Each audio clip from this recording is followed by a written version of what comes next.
Good morning, what is up comic book fam? Raven here with another comic book review, and today we're going to be talking about, well, the Batman 104 by James Tynion, and of course we've got Marge, Benjamin, Bengal, Mickey and Baron right there. So first of all, it is a bad Batman book. It is just bad.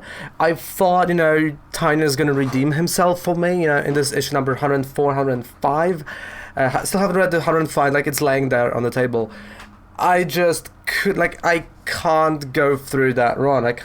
Issue number 101, really good.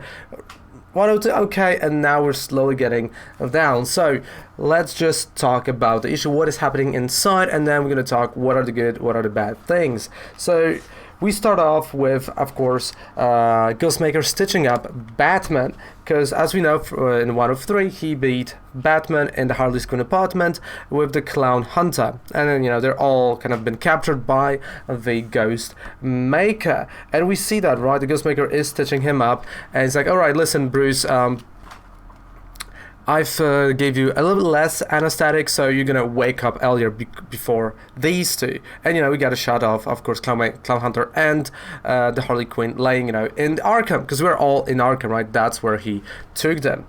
And then we cut to Tim Drake, right, as Nightwing. And let me tell you, this is already the first problem that I had. You know what? No, we're going to talk about the problems at the end. So we cut to Tim Drake. He's in Bloodhaven. He goes like, hey, Oracle, what is up? She goes like, well, Batman's been missing, for 6 hours. What is happening? He goes like, well, I'm on my way. No worries, I'm on my way. I'm like hour and a half from your place.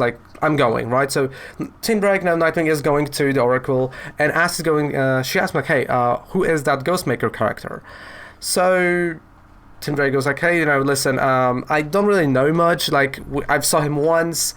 We were going, and hunting one of the criminals that left Gotham. We went to Middle East, and then we found out that Middle East, in that city there is this guy, he's a Ghostmaker, and well, we just went back home. Batman was pissed, all right, but what happened there? And he says hey, that was kind of his only friend right now. So we learn a bit of a background of the Ghostmaker again, right? So Ghostmaker was Batman's friend way back. Right, we got this cut here when Batman was actually training. So he wanted to fight crime, and Ghostmaker, right, we know that he wanted to do the same thing, but the reasoning were too different, right? Batman, because again, they've murdered his family, and Ghostmaker thinks that crime can be fixed, and he can just kill the people and there's not going to be any crime in the specific city. So once, of course, Bruce tells that to the Ghostmaker. They fight because, here he is. Here's our Ghostmaker. Here's Bruce. Because Ghostmaker thinks that, of course, this is a bad thinking. So Bruce is already less of a hero. He is not capable of doing that stuff. So they're part their ways, right? Even though they're the only friends to each other, and they're besties and everything, because they were training together. They wanted, they were talking every single night about the techniques, the training that they went. It's just another backstory, the same as we went in issue number 1, number 2, number 3, and now in the 104.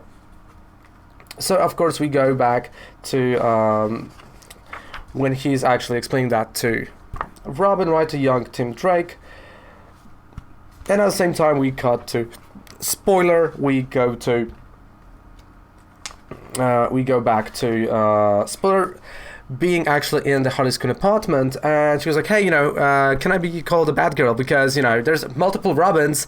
Can I be a bad girl? Come on, I want to be. She's like, no. So they're like, okay, do you know where the Batman is? She was like, yeah, the plants told me. He's in Arkham. Like, what? Plants? And of course the plants, because there was a plant from Poison Ivy spelled out Arkham. And then we go back to actually Arkham Asylum, where the Clown Hunter wakes up. And, he is not tied to the bed. We got Harley Quinn next to him, and, he goes like, hey, Clown Hunter, and he goes like, oh, no, don't talk to me, I don't want to hear you, blah, blah, blah, blah, I'm not tied to anything. Batman is tied as well, and, we now know that that Harley Quinn was was at that time with Joker when he killed his parents. So she saw his parents being murdered, and she was like, "No, I don't remember, but oh crap, you're gonna probably murder me." So Clown Hunter wakes up and he goes, to the table that Ghostmaker left for him, right? And he found a katana. So he's like, "Oh yeah, I'm gonna do it," right? Batman says, "No, don't do it." And he's like, "No, I'm gonna do it. No, don't do it. I'm gonna do it." And he is about to cut Harley Quinn's throat.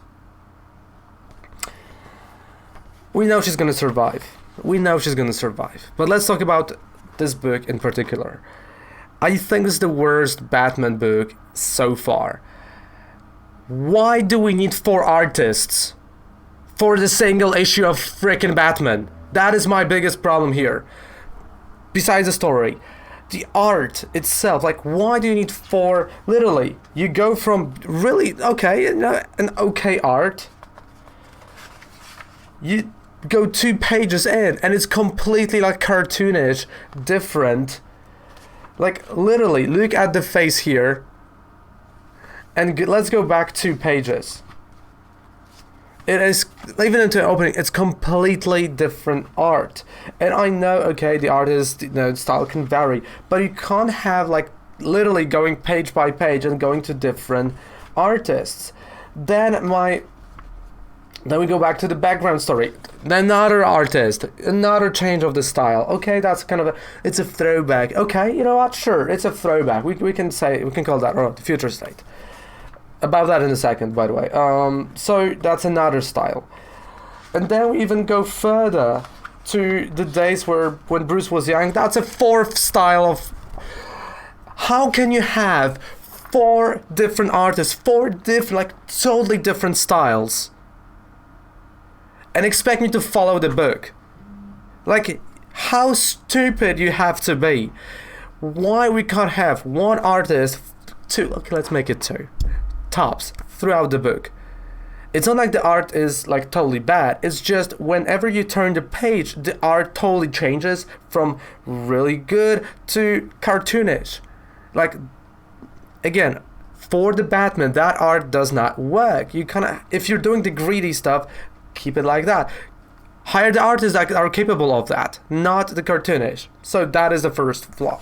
Second one is 50 different pages of, here's future state. Let's go 2 pages. Here's future state. Metal. Remember Metal? Yeah, it's still happening. Remember Metal? We also got a Batman Black and White. No worries. More future state. More, that I've already shown that. And of course the Snickers 2-page commercial. Like, there is literally 10 pages of story in this. Why? Like, we already know future state is coming. We know that. We know that Metal is happening. You don't have to remind us every single issue for, like, literally 10 2-page. I mean, look at that mess. So, okay, at the very end, right, DC Spotlight, okay. Then we got more Metal over here. Well, that's 2 pages. 3rd page, more Metal. 4th page, we got a black and white. Okay, sure. Double page. So that's like 6, 7. But hey, is it followed by another future state? Why? That's another issue. Then the 3rd one. I like Tynion, but his pacing, this feels like he had written the Ghostmaker story and he was like, all right, listen, this is going to be 101, 2, and 3, and I want to do another story arc. And they were like, no, listen, the future state is happening, so you need 2 more issues until March, so let's just, stretch it, right? Like, stretch the story. Because literally from issue number 101 to 104, all we got is Origins of the Ghostmaker, which are repeating the same thing over and over and over again from just a different perspective, okay, but it's just repeating over and over again. The story-wise, we moved from rooftop near Harley Quinn to her apartment to them being captured. Like, that's 4 issues? Come on. And the 5th issue, maybe the book's gonna be a bit better, but Tynion, you can do better writing. It's just so bad. It feels like, really, he had an idea, and I feel like issue number 1 was written, ready to go. Issue number 2 and 3 were kind of together, like they were supposed to be like go together, or like some parts. Issue number 5, I'm assuming, was ready, but they're like, hey, listen, we need 2 more. So he tried to stretch the story, and it's just bad. I hate that. I hate the fact that I have to say the Batman book is bad, but it is. And that's a 2 out of 10. There's nothing. Is it as bad as Assassin's Creed? No, not as much, but it's 2 out of 10. It's pretty freaking bad. It's as would, as people say from Comic Book Palace, which is back now. It is bad. Why in the world do you hire 4 artists to do at least 10 pages? Because there's so many goddamn commercials in this for a freaking future state that we all know, because you had to already pre-order it. Like, look, the style difference in between here, really good art, cartoony. Like, you can't have that. Come on, guys. I feel like, okay, this is to build up the character, and I get it, right? It's gonna be better. 106 in March, great. But I don't want to be treated like crap because you gotta fill up for 2 weeks. It could have been like an amazing cliffhanger at the issue number 105, like really good story. Do a cliffhanger, and then we move on to March, so people are really anticipating it. Don't just throw 50 ads into that of Future State and Death Metal. Just don't. So those are all my issues with that. It's just bad. It's 2 out of 10. I think it's gonna get bagged and boarded, and I'm probably never gonna open it again, right? So it is here. It's bagged and boarded. The art is good. I mean, the cover art is good, but that's it. Like, that's all I can tell you. Yeah, that is not even happening here. So 2 out of 10. I'm sorry, Batman, but that is 2 out of 10. Super bad, super issue. Sorry. I mean, I feel like Marvel is doing it better with their Thor books, or with their literally whatever, than the Batman from 101 to 104 so far, and probably 105 as well, which is a shame. Really, really a shame. So thank you guys so much for watching. Share your thoughts about this book. Do you enjoy it? If you did, tell me how I can enjoy it, because I can't, and I'm a huge Batman fan. So thank you guys so much for watching. Don't forget to subscribe to our channel for more videos. And for the meantime, goodbye. Have a fantastic rest of the day, and please stay safe out there. Take care.